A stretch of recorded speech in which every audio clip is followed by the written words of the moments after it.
Si Urik tengah di tengah-tengah sungai memancing si Urik.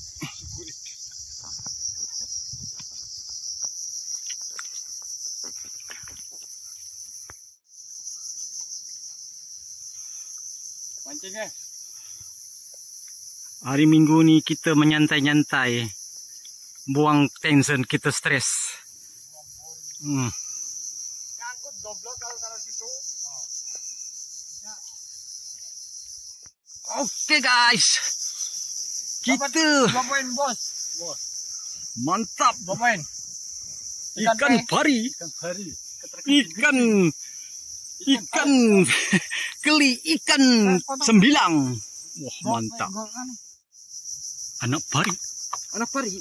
Hidup.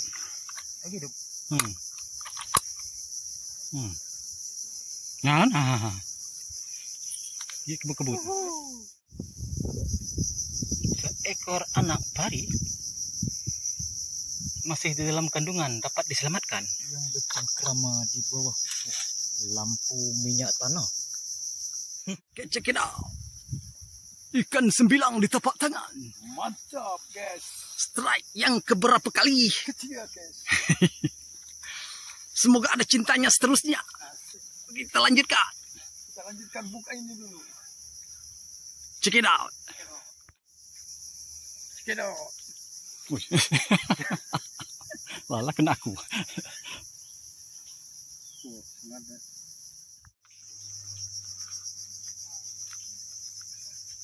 Mana? Woish. Double strike. Hebat.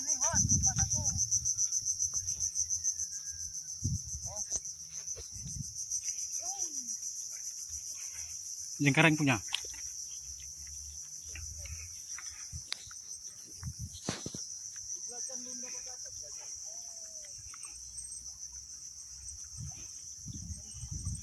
Kalundu.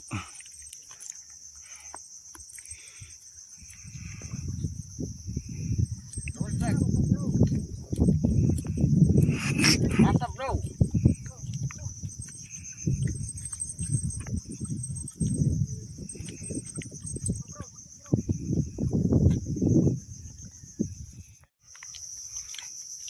Nhau strike bọc các bạn.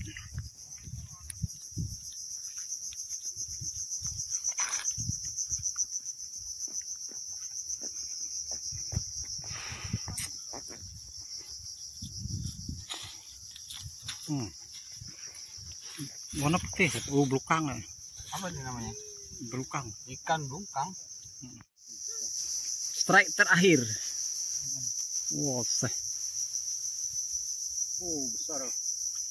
kita dah kehausan, air kita dah kehabisan. Strike terakhir mendapat babo. Mantap.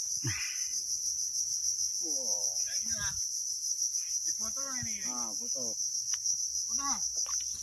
Buat tulang. Tengok.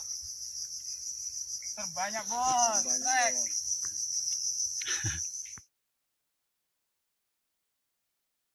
Strike terakhir kita. Sisik naga.